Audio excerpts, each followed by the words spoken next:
నమస్తే ఫ్రెండ్స్, నేను మీ Sravani. Welcome back to Sravani's kitchen. ఈ రోజు మన శ్రావణీస్ కిచెన్ లో హైదరాబాదీ స్టైల్లో వెజ్ దమ్ బిర్యానీని ఈ వీడియోలో మీతో షేర్ చేసుకోబోతున్నానండి.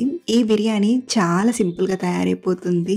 మంచి గుమగుమలాడుతూ రుచికరంగా చాలా చాలా బాగుంటుంది. మనం జరుపుకునే స్పెషల్ డేస్ లో ఇలా చేసుకుని తినాలే కానీ సూపర్ గా ఎంజాయ్ చేస్తారు. సో ఇంట్లోనే హైదరాబాదీ స్టైల్లోలా రెస్టారెంట్ కు మించిన రుచితో వెజ్ దమ్ బిర్యానీ చేయాలనుకుంటే ఇలా ఓసారి ట్రై చేసి చూడండి. 100కి 100% నచ్చేస్తుంది. మరి ఆలస్యం చేయకుండా సింపుల్ వేలో ఈ టేస్టీ వెజ్ దమ్ బిర్యానీని ఎలా చేయాలో ఇప్పుడు చూద్దాం రండి.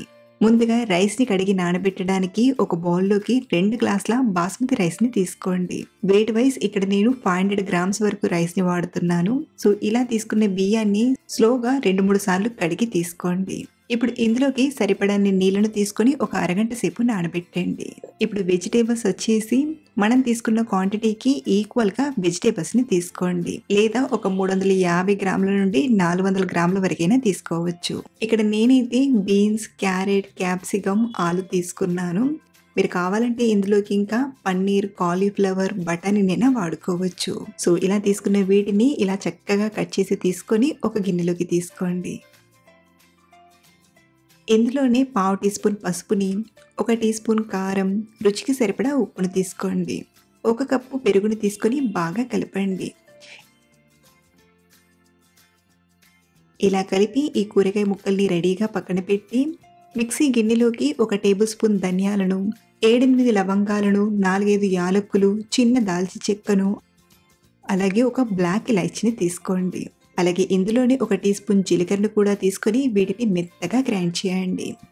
సో ఇలా గ్రైండ్ చేసిన ఈ పొడిని ఒక ప్లేట్లోకి తీసుకొని మళ్ళీ ఇదే మిక్సీ గిన్నెలోకి పొట్టు ఒలిచేసిన ఒక 20 వరకు వెల్లుల్లిపాయల్ని తీసుకోండి. అలాగే 2 ఇంచుల అల్లం ముక్కల్ని, 7-8 పచ్చిమిరపకాయల్ని తీసుకొని కొంచెం బరకగా గ్రైండ్ చేసి తీసుకోండి. సో ఇలా గ్రైండ్ చేసి కూరగాయల్లోకి తీసుకుందాం. ముందుగా మనం గ్రైండ్ చేసిన మసాలా పొడిని, అలాగే గ్రైండ్ చేసిన ఈ అల్లం పచ్చిమిర్చి పేస్ట్ని తీసుకోండి. అలాగే ఇందులోనే మన ఇంట్లో ఉన్న స్పైసెస్ అన్నిటినీ ఇలా కొంచెం కొంచెంగా తీసుకోండి. స్పైసెస్ వచ్చేసి దాల్చిన చెక్క, బ్లాక్ ఇలైచీ, బిర్యానీ ఆకులు, జాపత్రి, స్టార్ అనైసా, 10-15 మిరియాలు, 1 టీ స్పూన్ సాజీరా తీసుకున్నాను. సో వీటిని కూడా ఇందులో తీసుకున్నాక ఒక హాఫ్ లెమన్ని పిండి తీసుకొని బాగా కలపండి. ఇలా కలిపిన ఈ కూరగాయ ముక్కల్ని ఒక 20 నిమిషాలు నానబెట్టామంటే కూరగాయ ముక్కలకు స్పైసెస్ అయినా, ఉప్పు, కారం, పులుపైనా చక్కగా పడతాయి. ఇక్కడ నేను మిగతా ప్రాసెస్ని ఒక 10-15 నిమిషాల తర్వాత చూపిస్తున్నాను. ఒక 2 పెద్ద ఉల్లిపాయల్ని తీసుకొని ఇలా సన్నగా తరిగి తీసుకోండి. ఇలా తరిగిన ఉల్లిపాయల్ని ఫ్రై చేయడానికి ఒక 3/4 కప్పు నూనెను తీసుకొని నూనె చక్కగా వేడయ్యాక ఉల్లిపాయల్ని తీసుకొని మంటను మీడియం టు హై ఫ్లేమ్ మధ్యలో పెట్టి బాగా ఫ్రై చేయండి. ఉల్లిపాయలు చక్కగా ఫ్రై అయ్యి బంగారు రంగులోకి రావాలి. ఇలా మధ్య మధ్యలో కలుపుతూ ఉల్లిపాయల్ని బాగా ఫ్రై చేయండి. ఎప్పుడైతే ఉల్లిపాయలు ఇలా చక్కగా ఫ్రై అయ్యి మంచి కలర్లోకి వస్తాయో అప్పుడు ఆయిల్ నుండి తీసి ఒక ప్లేట్లోకి తీసుకోండి. ఇవి వేడి మీద కొంచెం మెత్తగా అనిపిస్తాయి. ఎలా అయితే చల్లారుతాయో అలా క్రిస్పీగా అయిపోతాయి. ఉల్లిపాయలు ఫ్రై చేయగా నూనె కూడా కొంచెం ఎక్కువగా మిగిలిపోయింది కదా. సో ఎక్స్ట్రా ఆయిల్ని ఇలా తీసుకుంటూ ఇంకొక గిన్నెలోకి తీసుకొని వేరే కర్రీలోకి వాడుకోవచ్చు. అలాగే ఇలా కొంచెం నూనెని తీసాక ఇందులోనే 1 టేబుల్ స్పూన్ నెయ్యిని తీసుకోండి. బిర్యానీలో నెయ్యి టేస్ట్ చాలా బాగుంటుంది కాబట్టి డెఫినెట్గా యాడ్ చేయండి. సో నెయ్యి, ఆయిల్ ఇలా చక్కగా వేడయ్యాక మనం కలిపి పెట్టిన కూరగాయ ముక్కల్ని తీసుకొని ఒక 2 నిమిషాలు ఫ్రై చేయండి. ఇలా కలుపుతూ ఒక 2 నిమిషాలు ఫ్రై చేసేసరికి ఈ కూర అనేది చక్కగా ఉడకడం స్టార్ట్ అవుతుంది. ఇప్పుడు ఇందులోకి మనం ఫ్రై చేసి పెట్టిన ఉల్లిపాయల్ని, కొంచెం తరిగిన కొత్తిమీరాకు, పుదీనాకుని తీసుకొని కలిపి ఒక 4-5 నిమిషాలు మూత పెట్టి ఉడికించండి. ఇలా ఉడికిస్తున్నప్పుడు మంటను మీడియం ఫ్లేమ్లో పెట్టి ఉడికించండి. ఇది ఒక పక్కన ఉడుకుతూ ఉంటుంది. మరో పక్కన మనం రైస్ని ఉడికించడానికి సరిపడంత గిన్నెను తీసుకొని సగం కంటే ఇలా కొంచెం ఎక్కువగా నీళ్ళను తీసుకొని బాగా వేడి చేయండి.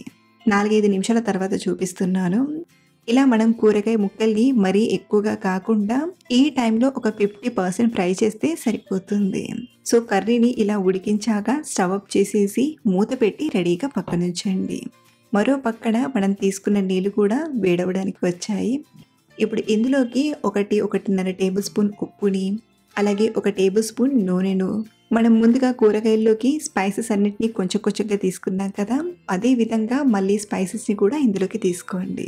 అలాగే తరిగిన కొంచెం కొత్తిమీర, పుదీనాకును, పొడవుగా కట్ చేసిన 2-3 పచ్చిమిరపకాయలని కూడా తీసుకొని ఒక 2-3 నిమిషాలు ఈ వాటర్ని చక్కగా మరిగించండి. నీళ్లు ఇలా చక్కగా మరిగాక ఇందులోకి నానబెట్టిన బియ్యం తీసుకొని స్లోగా కలపండి.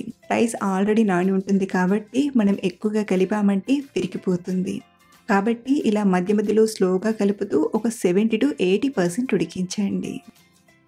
కాసేపటికి అన్నం కూడా చక్కగా ఇలా ఉడికిపోతుంది. మరి మనం ఈ టైంలోనే ఎక్కువగా ఉడికించామంటే బిర్యానీ రెడీ అయ్యేసరికి మెత్తగా అయిపోతుంది. కాబట్టి ఈ టైంలో కొంచెం పలుకుగా ఇలా ఉడికించండి. ఇలా 70-80% ఉడికిస్తే సరిపోతుంది. ఇప్పుడు స్టవ్ ఆఫ్ చేసేసి ఈ రైస్ని మనం బిర్యానీలోకి తీసుకుందాం. మరో పక్కన మనం రెడీ చేసిన కర్రీలో నుండి సగం వరకు కర్రీని సపరేట్గా తీసుకోండి. ఇక్కడ నేను 2 లేయర్స్గా చేస్తున్నాను. మీరు కావాలంటే సింగిల్ లేయర్తో అయినా చేసుకోవచ్చు.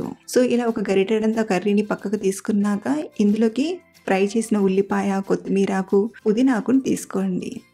ఇప్పుడు ఇందులోకి ఉడకబెట్టిన రైస్ని ఇలా జాలి గరిటెతో తీస్తూ కర్రీలోకి తీసుకుందాం.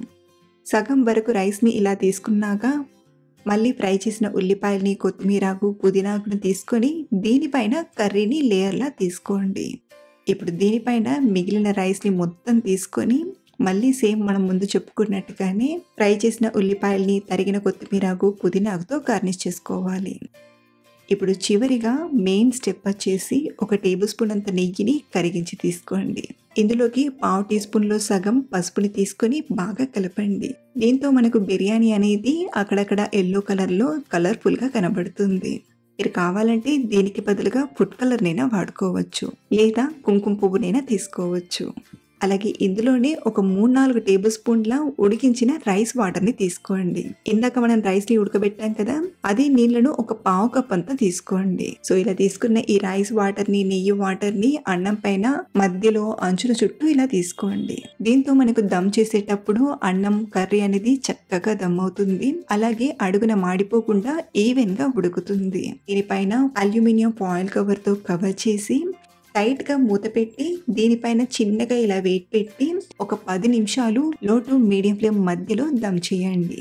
10 నిమిషాల తర్వాత స్టవ్ అప్ చేసేసి మరో 5-10 నిమిషాలు అలాగే వదిలేసి ఆ తర్వాత వేడిగా సర్వ్ చేసుకోవడమే.